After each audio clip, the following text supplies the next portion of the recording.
Welcome friends. આજના વિડીયોમાં આપણે ડિફેન્સ યાને કે સંરક્ષણ વિભાગને લગતા શબ્દો જોવાના છે, સ્પેલિંગ જોવાના છે કે જે આપણે ડે બાય ડે રોજબરોજના જીવનની અંદર ઉપયોગમાં લેતા હોય, સાંભળવા મળતા હોય, જોવા મળતા હોય એવા શબ્દો આજે જોવાના છે. તો સૌપ્રથમ આપણે ડિફેન્સ એટલે સંરક્ષણ વિભાગ થાય. ડિફેન્સ મિનિસ્ટર હોય, બરાબર.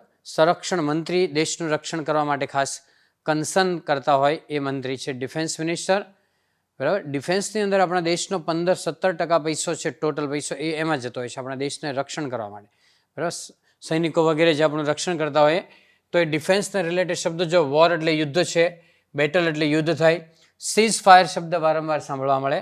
ફાયર એટલે ફાયરિંગ કરવું અને સીઝ એટલે અટકાવવું, બરાબર. દુનિયાના લોકોએ નક્કી કર્યું છે કે ફાયરિંગ અટકાવવું, બધા લોકોએ સાઇન કરી છે બધાના વડાએ, અને છતાં પણ કેટલાક લોકો સીઝ ફાયરનું ઉલ્લંઘન કરે, એટલે કે એને ફાયરિંગ છે એને અટકાવવું હતું, એને બદલે ફાયરિંગ કર્યું, એમ ફાયરિંગ શરૂ કર્યું, એને કહેવાય સીઝ ફાયરનું ઉલ્લંઘન કર્યું છે, એટલે એને સીઝ ફાયરનો નિયમ તોડ્યો છે.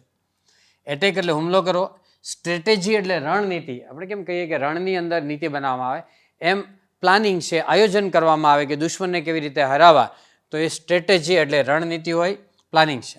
આર્મ્સ એન્ડ એમ્યુનેશન આ બે ભેગું છે એટલે હથિયાર ને દારૂગોળો થાય. આર્મ્સ એટલે હથિયાર ને એમ્યુનેશન એટલે દારૂગોળો. આર્મી એટલે લશ્કર છે, બરાબર. મિલિટરી એટલે સૈન્ય, એમાં હેડક્વાર્ટર્સ એનું મુખ્ય મથક હોય. ઇન્ફન્ટ્રી એટલે જ્યાં સૈનિકો વગેરેને તાલીમ આપવામાં આવે, ટ્રેનિંગ આપવામાં આવે છે એ સ્થળ છે ઇન્ફન્ટ્રી.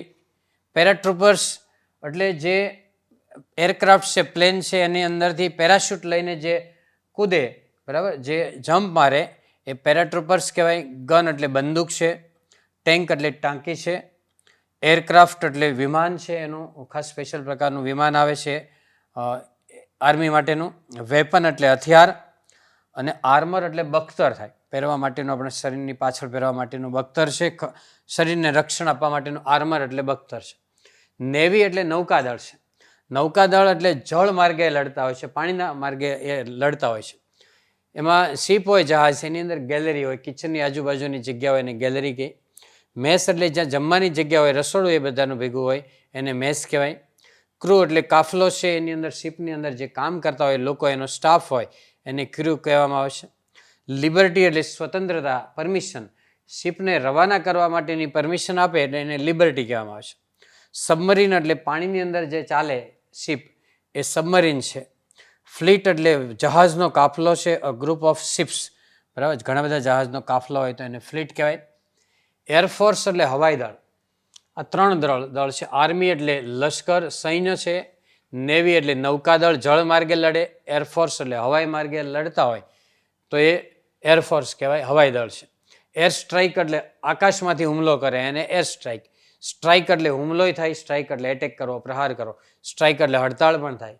સ્ટ્રાઇક એટલે એક્ઝેક્ટ એટલે ચોક્કસ પણ થાય. કોમ્બેટ એટલે યુદ્ધ થાય, ફાઇટિંગ, બરાબર, એને કોમ્બેટ કહેવાય.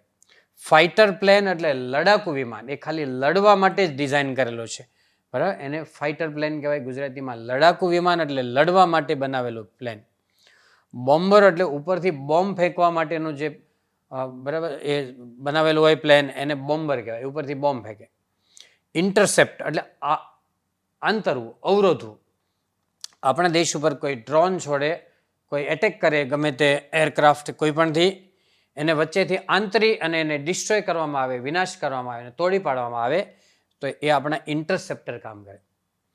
એરબેઝ એટલે જે જગ્યાએથી આ એરક્રાફ્ટને બધા ઉડ્ડયન કરતા હોય, જે જગ્યાએથી રવાના થાય, આપણે એરપોર્ટ હોય એને એરબેઝ કહેવાય, કે જે જગ્યાએથી આ પ્લેન વગેરે એના એરક્રાફ્ટ વગેરે ઉડતા હોય છે. ફ્લાયઓવર એટલે એની ડિસ્પ્લે હોય કે આપણું જે એરક્રાફ્ટ છે અથવા આપણે જે કંઈ અવકાશમાં કંઈ પણ છોડેલું છે, બરાબર, તો એ કઈ જગ્યાએ છે, કઈ દિશામાં છે, કેટલી ગતિ એવા જાય છે, આ બધી માહિતી એક ડિસ્પ્લેની અંદર આવતી હોય છે. તો ડિસ્પ્લે ઓફ એરક્રાફ્ટ, તો એરક્રાફ્ટની માહિતી આપણને જે ડિસ્પ્લેમાં બતાવે એને ફ્લાયઓવર કહે. Okay friends, so that's all. Happy learning, happy sharing. Thank you very much. મિત્રો, વિડીયો ગમે તો લાઇક કરો, શેર કરો, ચેનલને સબસ્ક્રાઈબ કરો, અને જે ટોપિક ઉપર જાણવું હોય એ ટોપિક તમે લખીને કોમેન્ટમાં જણાવો.